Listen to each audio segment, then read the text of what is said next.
Howdy there, welcome back to the channel. My name's Evan, or EJ, you can call me either one. And for today, I've got the second Transformers video in a row, and a whole lot of Transformers news to talk about today. So I'm just going to get right into it and not have this intro go on for too long. So the first thing I want to talk about is obviously the new trailer for Transformers Rise of the Beasts. About time. Took them like 4 months. But So one thing I want to say is I noticed that some of the CGI has been touched up on since the last trailer. There are still some parts of it that look a bit rough, but like I'm kind of okay with it. One, because like obviously they have touched up on some of the stuff we saw before, so they're making an effort to at least try to make it look better. But also, it seems like this is the first Transformers movie where the robots are like the main characters for most of it instead of just humans. So like the longer the robots are in this movie, the less they can spend on CGI to make them look good because that'll cost way more money. So I'm willing to take like robots that look a little less realistic if it means they're actually the main characters. Hopefully at some point we can be somewhere where that doesn't have to be the case, where we don't have to make that compromise. But I'm willing to take the passable looking, Transformers so that they're actually the main characters of the movie. So that's just the first thing I wanted to mention. And moving on to my next thing, we get a shot of Optimus driving through the rain, and he starts transforming. And I noticed that he's at a bus station, so I'm pretty sure this is the scene where we see Transit in the movie, if he's even still in the movie. It's kind of up in the air whether or not that character has been cut or if he hasn't or whatever, but I hope he is, because like of those leaked, like I don't know if they were like character profiles or whatever, those things that got leaked a few months back. I thought his design was really cool. Like it was one of my favorite designs from this movie, to be honest. I think it looked really good, so I really hope he's still in the movie. Um, yeah, I just think that's interesting. And actually, speaking of Optimus, uh, new design for him is really starting to grow on me. Like when the first trailer came out, all I could really think about was how it's just the design from the Bumblebee movie, but worse because they got rid of the red bits on like his abdomen area, and they made his hands gray, and they gave him a mouth again. And I just really thought it was a downgrade from the Bumblebee movie. But the more I see of it, the more I'm really starting to like it. Like even like the mouth, I'm okay with him having now, because apparently the director of the movie confirmed that they modeled Optimus Prime's face after Peter Cullen, and I actually really think that's like a neat way of having Peter Cullen like physically in the movie, even though he's technically not. It's kind of a neat way to like honor him as like the definitive voice of Optimus Prime. So I really like that, and I'm really starting to like the design a lot. By the way, real quick, sorry that my face is like super red for this video. It's pretty warm in my room right now, so that's what that's about. Okay, so now for the elephant in the room. They just straight up confirmed that Unicron is in this movie, and my God, he looks amazing. Like that's just him ripped straight out of the '86 movie. That looks incredible. Also, I'm so happy that he's not just inside of Earth, or he is Earth, or whatever they were doing, for two reasons. One, it's kind of been done to death. They did it in Prime, they did it in The Last Night, but also because now there's no arguing that this just isn't a part of the Bayverse. I know that the producer, Lorenzo Di Bonaventura, or however you say his name, I can't remember if that's how you say his name or if that's even what his name is, but I know he's like leaving it open ended. Like, is it part of the Bayverse or isn't it? It can't be. Like, I know those movies themselves didn't really stick to their continuity, but this is just such a departure from that. There's literally no way this could be part of the Bayverse. Like, it's just not possible. If it is, then this franchise would become even more of a mess than the X-Men movies became, and that's saying something. But I'm so happy that like he's not the Earth or a part of the Earth or whatever it was. He looks great. It's super cool to see him in live action. I'm just really excited. This got me way more excited for this movie. Also, this isn't really something super important. It's just a neat little detail that I noticed is that the movie, or at least some of the movie, takes place in New York during the '90s. So I really like that for most of the trailers they're using '90s New York-based rappers. I think that's a cool little detail. Although a small gripe, the movie takes place in 1994, and the song used in this trailer is "Rough Riders Anthem" by DMX. That came out in '98.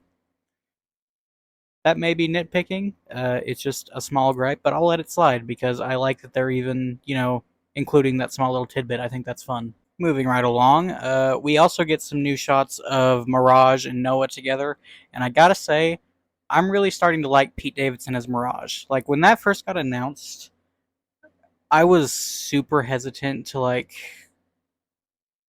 I don't even know. I was just like, it kind of worried me because, like, when I think of Pete Davidson, I think, like, he kind of talks very, like, I don't even know. It's just not what I thought of when I thought of Mirage. But the more I hear him, the more I'm really starting to like him as the character. He seems like a lot of fun.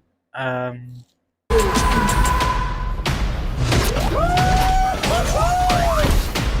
Back up! Oh, I thought we were boys. He eats planets. So, like, way bigger than a planet. he honestly might end up becoming one of my favorites after I see this movie. I don't know for sure, but I am really starting to like the voice. Also, that transformation we see Mirage do in the trailer, we only see the back of it, like, so we don't like see where everything goes. But that's like one of the better looking transformations I've seen throughout all the trailers. Like, we saw that Mirage transformation in the first trailer, like the one that was like kind of one of the money shots where he like is driving along and then he starts transforming and then Noah just like steps out of the car. That was cool, but it also looked kind of weird because it looked like I didn't really see where a lot of the parts went. It just kind of became a robot. I feel like that happened to a lesser extent with this new one, so I really like that that's kind of starting to be fixed a little bit, so that's cool. And this next bit is something that has me very intrigued in this movie. At the start of it, Optimus just seems like he doesn't like humans yet. You want it? Come and get it. You brought a human here? I'm nobody. I ain't even seen nothing. I'm not even seeing anything right now. So I think that's interesting because Optimus, from what I've heard, is just going to go through like this character arc in this movie where in the beginning he just doesn't understand the humans. He hasn't grown to like them yet. And then by the end, he'll probably, become the Optimus we know, who's all about protecting humanity and, just kind of like protecting them. Did I already say that? I might have just said the same thing twice. My brain just stopped for a second. Sorry about that.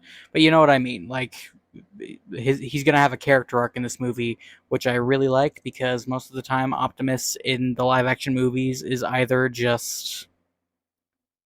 Actually, there's no either. He's just usually a straight up murderer.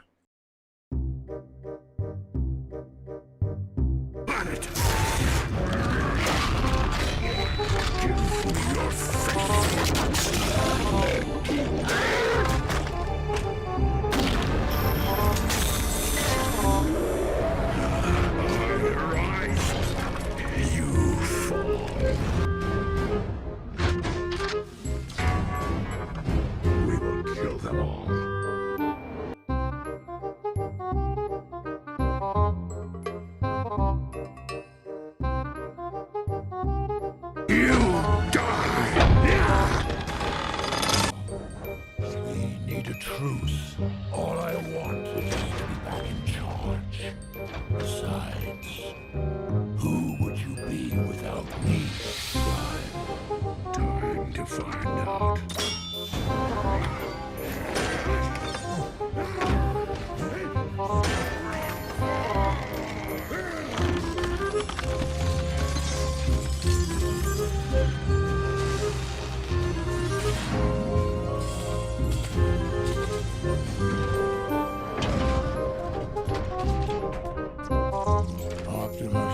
All I ever wanted was the survival of our race.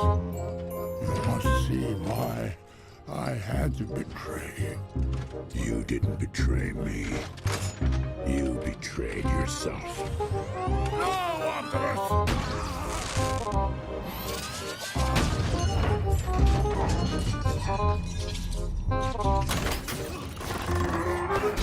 I'll kill you.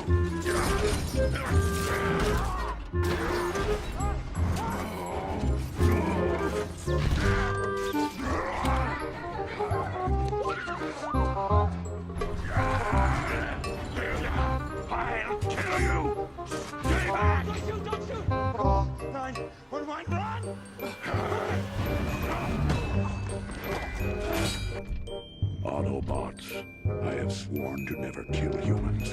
Think I find out who's behind this, he's going to die. And he doesn't really ever have a character arc that I can think of in the live action stuff. Yeah, no, I'm thinking of, well, he's barely in Bumblebee, so it wouldn't really make sense for him to have much of a character arc in that. And then for the other 5, he's just kind of the same guy throughout most of them, I'm pretty sure. So, yeah, this is like the first time in a live-action, theatrically released movie we're going to see Optimus have that kind of like character growth, and I really like that we're going to see that. I think that's really interesting. So that's something that has me very intrigued, and I'm excited to see that. And this next scene that I'm going to talk about is something that got me really pumped. We see Battletrap and Nightbird driving down this hill. You know, it's that sequence we've been seeing a lot of in the marketing where they're all like in this big chase scene going down the side of a mountain. And we see Battletrap uses tow cables to hook on to Nightbird, and it like flips him around, and then he starts shooting at the Autobots. And that's something, not that specifically, but this is something I've been waiting on for a very long time, for these movies to start using the vehicle modes in like creative ways for like combat and stuff. We saw a little bit of that in the Bumblebee movie. Like, I remember this one part where Dropkick would like drive off this thing, he'd like ramp off of it, and then as he's in the air, he would transform into his helicopter mode and start shooting at Bumblebee. That was cool. We saw a little bit of that. I really hope we start to see more of that in this franchise, because like their cars too use that creatively. That could set up like such really cool action sequences, and just no one ever uses it. So I'm very excited to see stuff like that. That got me really pumped. And speaking of that sequence, we get our first very brief look at Nightbird. It's not super clear because she's moving through the air and is also upside down and transforming. So it's not really a super clear look, but you can kind of get an idea of what she looks like, and she looks really cool. I'm very excited to see her in this movie because she's, for the most part, been really absent for most of the marketing. So I'm very excited to see what she's actually like in the movie once we get there. So, you know, not much to talk about here because it was a very brief shot, but she looks cool so far. Next, we also get this very brief shot of the 3 main Terracons walking out of this river, presumably after they just crashed on Earth, because in the first trailer we get that shot of those 3, you know, characters crashing into the river, so that's definitely a continuation of that shot. And I can't really tell, but it looks like they might be in their proto-forms. I would assume they are, because it wouldn't really make much sense if they crash on Earth and they're immediately Earth vehicles. So I'll have to take a closer look at it and see if this is like actual proto-forms, if they took the time to design those, or if they're already just Earth-based vehicles. Scourge, it's really hard to tell because his alt mode already looks kind of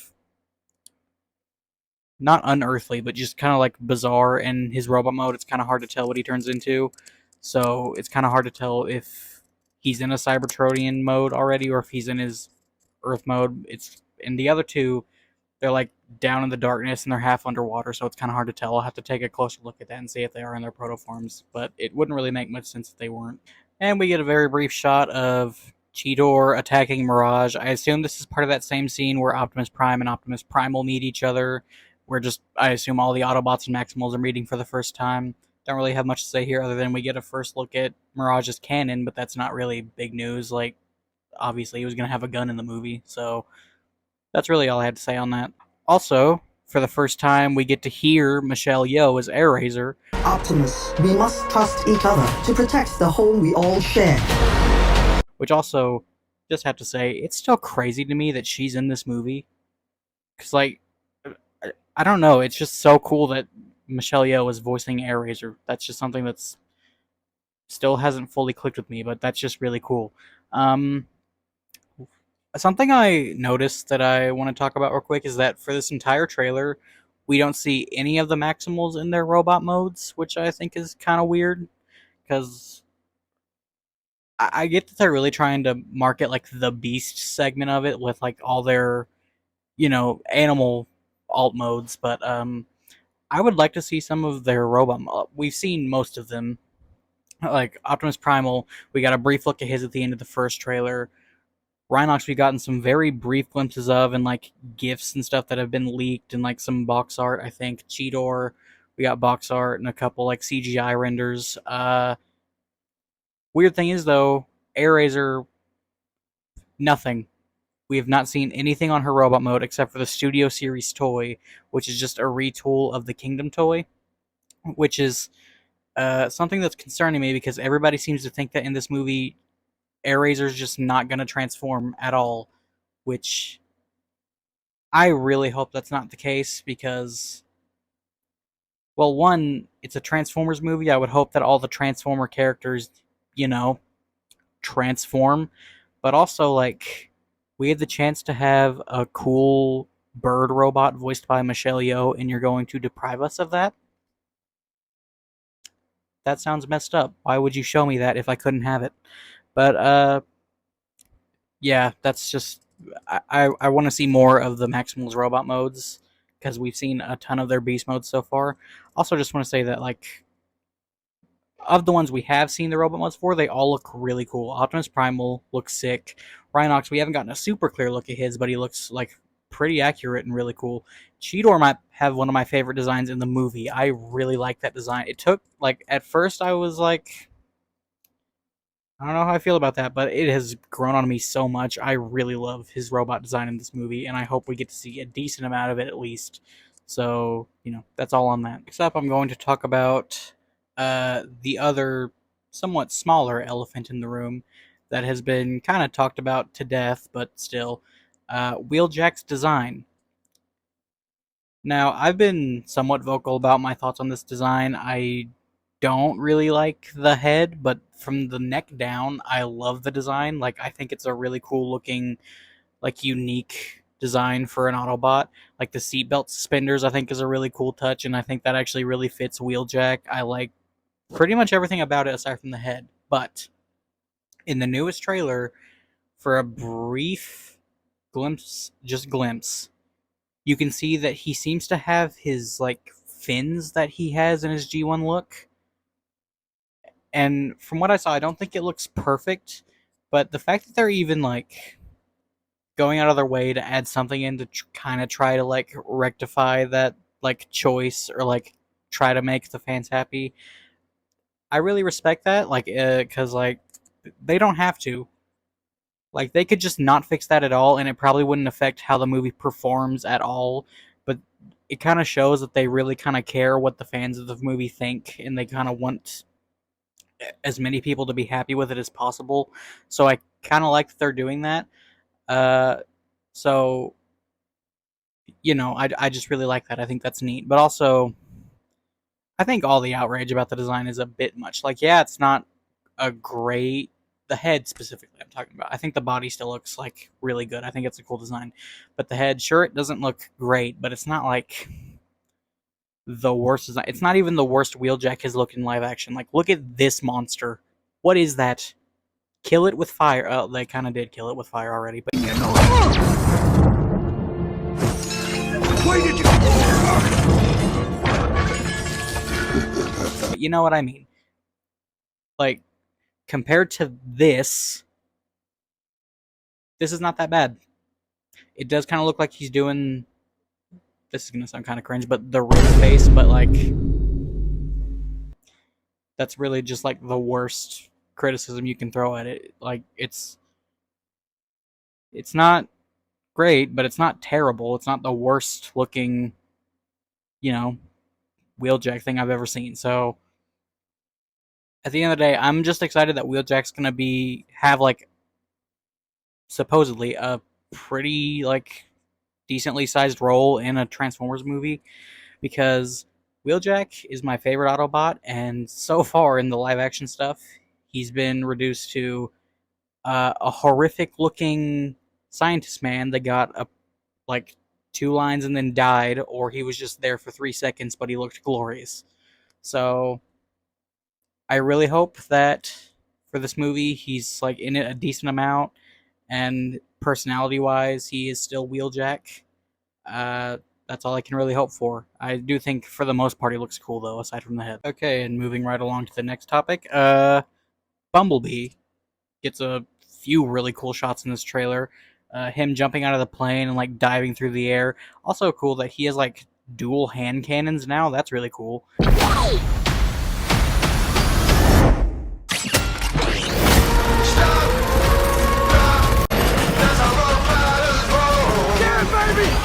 and he's like shooting all those like little orbs. I don't really know what they are, if they're like Unicron's antibodies or whatever they are, but they look really cool. Or not they, but that scene looked really cool. You know, he has that scene at the end of the trailer where he's like drifting along the edge of whatever that structure is, and he has like Noah in his exosuit on the back, which I'm going to talk about in a little bit. That looks really cool. Looks like he's getting some upgrades. Speaking of which, in my original video talking about the first trailer, I said I think Bumblebee's gonna die in this movie, and I was like worried about that. Now, also in this clip of Scourge, he's got his back facing the camera, and Bumblebee like runs up to him to attack him, but then he turns around and just stabs Bumblebee, and it goes right through him. And Bumblebee is not in any of the group shots in the rest of the trailer, so that's mostly why I think Bumblebee is kind of just dead meat in this movie. I think he's not making it to the end of this, or at least he's going to be critically injured for like the last half of it, so I think there's going to be significantly less Bumblebee than like any other Transformers movie. Yeah, no, I think Bumblebee's going to get seriously well, I don't even think it, I know it, it's in the trailer. He's going to get seriously injured and then get upgraded and he'll be fine. But like, Bumblebee's like the cash cow of this franchise. There's no way they'd have the balls to kill him in what's supposed to be the start of a new trilogy. I don't know what I was on, but there's no way Bumblebee's dying in this movie. He will, however, get seriously injured, and something a lot of people I've seen on Twitter notice is that Bumblebee, in that shot where he's diving out of the plane, has his Autobot logo like scraped off of his head, or like it's missing.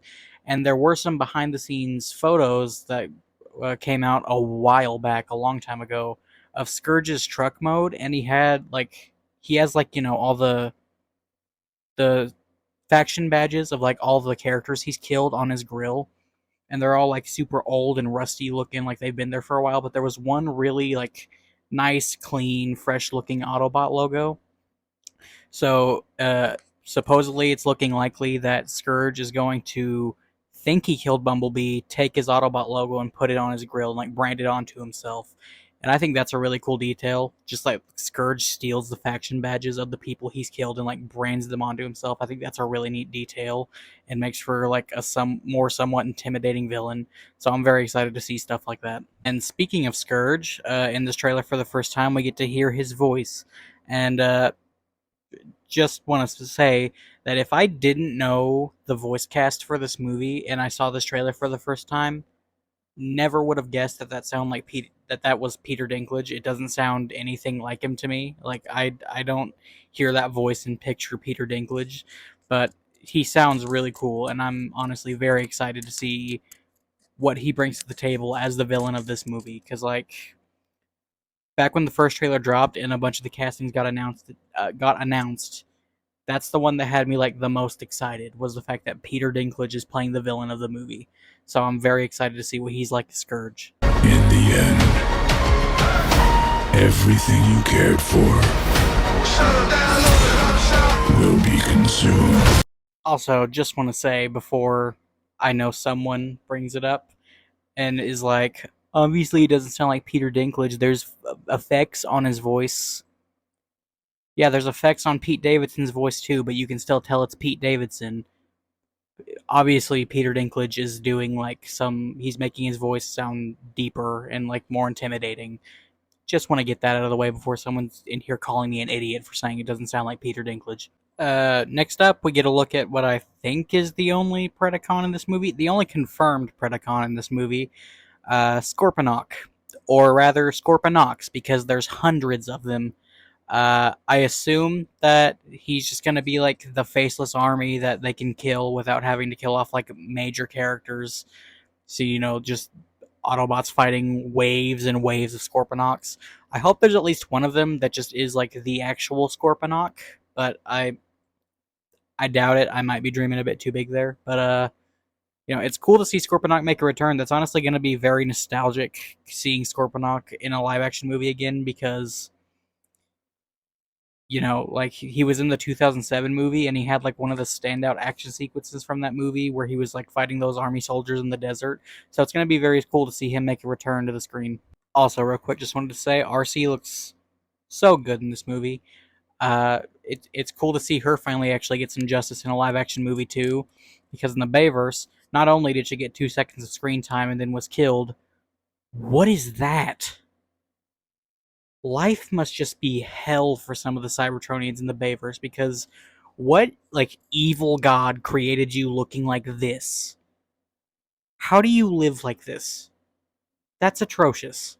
So it's nice to see, you know, RC look normal for once. That's cool. She looked great in the Bumblebee movie too, but I can't lie, I think I actually prefer this design with the red, you know, the motorcycle parts all over.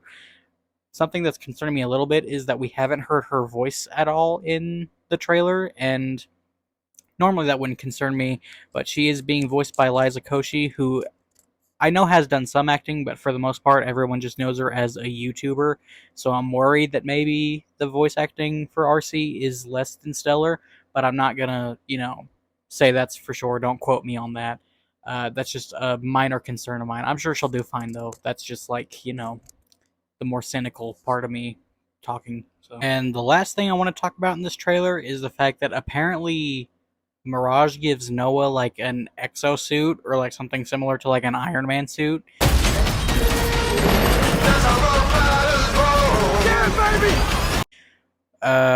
Which is cool. Could end up being going kind of wrong because, like, you know, it could just be a reason to get, you know, the humans to be more of a focus in the final battle, which, let's be honest, the last thing anyone is thinking about when they're watching a Transformers movie is the humans. But also, it could be kind of neat to see that if Noah ends up being a good character. But also, a lot of people seem to think it's a reference to Spike's like exosuit from the original 86 movie, which is kind of cool if that's the case. Like, it's neat to see a nod to that. Yeah, that's pretty much all the topics I had for this trailer. And with that, I am done talking about the second trailer for Rise of the Beast. But don't click off yet, because I've still got more Transformers news to talk about. We got a whole bunch of news that dropped yesterday, I think, about the animated Cybertron Transformers movie that's coming out next year. So that's cool. First of all, we got an official title reveal. It's just called Transformers 1. Don't love that title, because I don't know, it just feels, I don't hate it, but it just feels kind of weird. Like, to be honest, I think I would have preferred Transformers Origins. Like, I know that's kind of basic, but I feel like it kind of describes what the movie is a bit better. But also, there's so many titles you could have gone with. I'm not really a huge fan of Transformers 1. I don't hate it though, like I said. Although it could grow on me. Like, it has the chance to grow on me. A lot of stuff tends to grow on me that I don't like at first, so we'll see. So yeah, that's the title. Okay, and next topic. We also apparently got a full cast reveal for this movie. And let me tell you right now, it's stacked and also slightly controversial. So I'm just going to go about the way I just slurred my words right there. I did it again. I'm just going to go through the cast members one by one and give you my thoughts on them. There. Apparently I have to focus super hard to not slur my words in a sentence. I'm normal. Okay, so the first cast member I wanted to talk about is honestly probably the most controversial one. The new voice of Optimus Prime is Chris Hemsworth, Thor himself. So, a little bit of context is this movie is about the early days of not the early days of Cybertron, but, you know, before the war started, when Optimus and Megatron were still allies, when Optimus, I'm pretty sure, was still Orion Pax. He might be Optimus in this, but I think he's Orion Pax. So with that context, he is playing a younger Optimus Prime. And I know a lot of people immediately like flinch at the idea of there being Optimus Prime and he's not voiced by Peter Cullen. But I don't hate this pick. Like, I'm not in love with it yet. But I'm not immediately opposed to the idea of it. I'm very interested to see I'm so slow. I'm very interested to see what Chris Hemsworth brings to the role. And, you know, I just. Let's be honest, there are way worse picks. It could have been Chris Pratt. Huh? Not so bad now. But also, let's get real here for a second, guys. Peter Cullen is like 81 years old. He's not going to be the voice of Optimus Prime forever. So I think it's not a bad thing that they're starting to ease in the idea of other people occasionally playing the role of Optimus Prime. Now, that's kind of dark, and don't get me wrong, I want Peter Cullen to play this role for as long as he wants to, as long as he can, as long as he's willing to. And he is the definitive voice of Optimus Prime. No one's ever going to take that title away from him. But, like, it can't always be him voicing the character. You know what I mean? Like, the guy is up there. So, like, I don't think it's necessarily a bad thing that that sometimes they bring in someone else to do the voice of Optimus Prime. So, that's kind of where I'm at with this casting choice. Very interested to see how he handles the role, and I'm cautiously optimistic about this specific casting choice. Okay, so this is the third time trying to record this clip because my phone keeps running out of storage. But what I was saying was, I've seen a few people on Twitter saying that they just can't imagine an Australian Optimus Prime. Chris Hemsworth has done an American accent several times throughout his movies. What I know at best from is he did it in the 2016 Ghostbusters movie, which I know isn't a stamp of quality, but still his American accent was it was decent in that movie, so I don't think it's that crazy to imagine. I know he did one in a movie last year. I think it was called Spiderhead or something. I didn't see that. I just saw the trailer. Sounded fine there. I don't know if he does one in the Extraction movies. But my point is, he doesn't have to be Australian. The guy's done an American accent before, and it's at the very least passable. So I don't think it's the craziest thing to imagine at all. But moving right along to the next cast member, we have Brian Tyree Henry as Megatron. And I actually love this choice. Because Brian Tyree Henry is honestly a really underrated actor. Like, even if the movie he's in isn't all that good, he's really good in it. For example, Godzilla vs. Kong. The writing of his character really wasn't that great, but he was doing his best to sell it, and he was pretty entertaining. But also, he has some experience voice acting. He plays Jefferson Davis in the Into the Spider-Verse movies, like Miles Morales' dad. So that's this isn't like his first venture into voice acting, so that's a little bit promising. And also, I just feel like he could,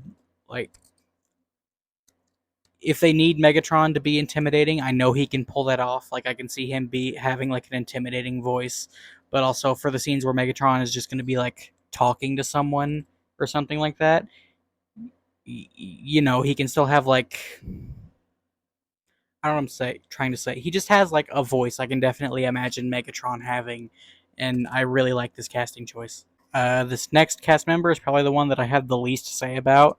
We have Scarlett Johansson playing Elita 1. I have the least to say about this one, mostly because I don't know a ton about Elita 1. I know a little bit. I know that her and Optimus are usually a couple, or they're in a relationship for in a lot of Transformers media, so that could be interesting to see, because I don't think in a theatrical movie they've really explored the idea of Transformers having relationships at all. So that could be something to see and get exposed to a more casual movie going audience, because if you're not a Transformers nerd, you're not gonna know that they're Transformers that have relationships, and that's a thing that happens in this franchise. So that could be interesting to see. Scarlett Johansson, I like Scarlett Johansson, and she has a decent amount of experience voice acting, actually. I know she was in both Sing movies, which, to be honest, I haven't seen, so I don't know if she's good in them or not. But I know her from the SpongeBob movie, when she played Mindy, Neptune's daughter, and she was good in that. So, I'm excited for this. I just don't have a ton to say about it.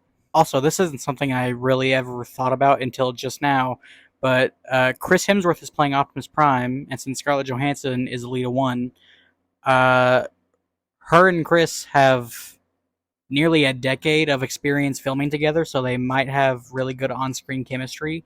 And I know a lot of times voice actors record separately in booths and they're not together, but if there's a chance that they do record together, maybe that chemistry could translate well into the voice work. And if so, that could end up being really good for this movie. So that's just a thought I had. This next casting choice is probably the one it's going to take a bit more to sell me on. It's Keegan Michael Key is playing Bumblebee.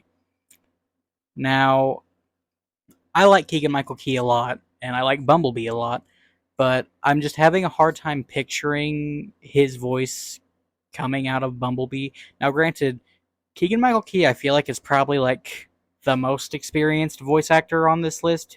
I mean, he was just Toad in the Mario movie, and that didn't really sound anything like Keegan Michael Key at all, so I probably don't really have anything to worry about. But this is probably the one that I heard, and right off the bat, I was like, I don't know about that one. You know, besides obviously Chris Hemsworth as Optimus Prime, but you know what I mean. Um, just have to say though, thank Christ, Bumblebee is gonna talk in this movie. I am so tired of him being voiceless. Like, out of all the things to come out of the Bayverse, I'm so sad that that's one of the ones that's had like a lasting effect on the franchise. Because like, okay, it was cute in the first movie. He talks out of his radio. Oh, that's neat. But then at the end of that movie, he gets his voice back. But then you get to the second movie, and he just doesn't have his voice again.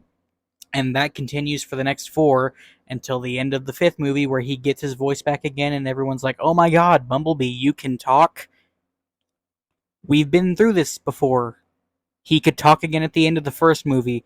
Also, weird that both times he just magically got his voice back for no reason.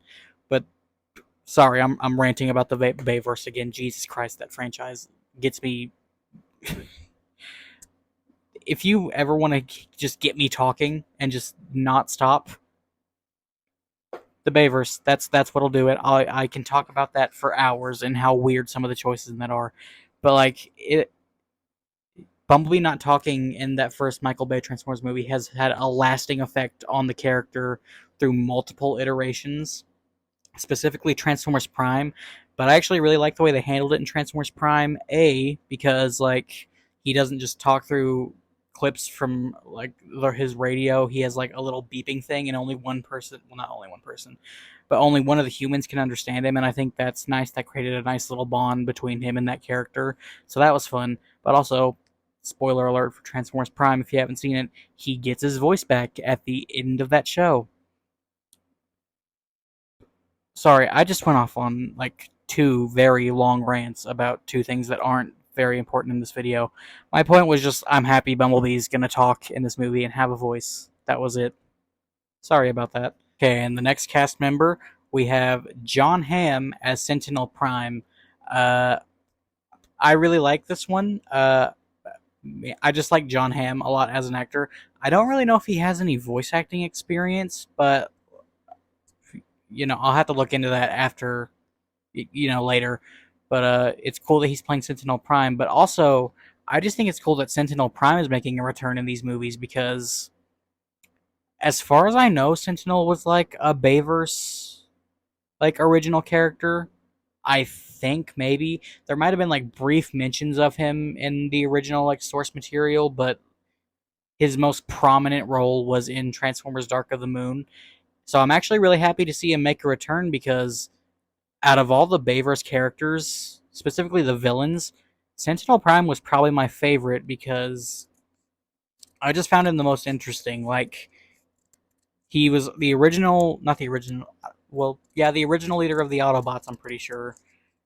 And, that role got handed down to Optimus. And also, whenever he, like, finally turned on them, it made that reveal a bit more of a sting because in the reveal he kills Ironhide and it was like, oh, Ironhide just got shot in the back by someone he trusted. So like I really liked that part of that movie, and I think like Sentinel is easily the best villain in the Bayverse movies because Megatron pretty much does nothing and is a giant idiot. Lockdown, granted, was kind of cool. I actually liked Lockdown in Age of Extinction. His design was kind of ugly. Not the worst thing, but like his face was way too humanoid, and he kind of had that Age of Extinction thing where like, where are literally any of the car parts on you? And I just didn't care about Quintessa or Galvatron like at all. So Sentinel Prime is very easily my favorite villain out of those 5 movies. So it's cool seeing him make a return. I don't think he's going to be a villain in this movie. He's probably just going to be the leader of the Autobots or like one of the Primes, you know, a good guy for most of it. But it's cool to see him make a return. And I think John Hamm is probably going to be good in the role, even though I'm not sure he has a lot of voice acting credits. I could be very wrong on that, though. And the last cast member that was announced, and honestly probably the one I'm the most sold on, we have Lawrence Fishburne as Alpha Trion. And Alpha Trion is supposed to be like the old, wise, like, you know, basically just like the older guy that Optimus and them look up to for guidance. And he's, you know, just supposed to be like the smart granddad or, you know, that kind of thing. And I think Lawrence Fishburne will play. Fishburne? Good God, I'm an idiot. Fishburne will play that really well. And I think Lawrence Fishburne has like some voice acting credits. I know he voiced the Silver Surfer in the Fantastic Four movie, and he sounded really good in that. So if he just does that again, I think it'll be good. And I'm very excited to see him in this movie or hear him in this movie. Yeah, last bit of news I wanted to cover in this video is we also got some leaked concept art for the movie, but I've seen that some people on Twitter anyway are getting getting their stuff taken down and like copyright claimed and stuff for talking about it or showing it. And I don't want to risk that happening to me, even though I'm not sure it's happening on YouTube. So I'm just going to describe it. We see 4 figure silhouettes looking out over Cybertron. And first, I just want to say that Cybertron looks sick. It looks like obviously there's the city on the ground, like it looks like a normal city. But then also it looks like above them there's also like an upside down city, and that looks really cool. I don't know if that's just for the concept art or if that's actually going to be in the movie, but it looks sick. But the 4 silhouetted figures, from left to right, it seems like it's Megatron. What we think is Optimus Prime, or more likely Orion Pax. Then Elita 1 and Bumblebee. And they look to all be like pretty G1 inspired, but also like super stylized to kind of fit this world and have its own unique like flavor to it. And this piece of art got me like even more excited to see this movie because like, I don't know, man, it just looks like I don't know, it just looks really cool and I'm super excited for it. So yeah. And that was the last bit of news that I wanted to cover today. It's just a really good time to be a Transformers fan. We've got 2 new movies coming out, and it looks like the people that are working on both of them are putting a bunch of care into them and really care about, you know, what the fans want, and they're passionate about the franchise. So I'm really looking forward to it. The future of everything looks really good. But that'll do it. That's about all I've got for you today. See ya.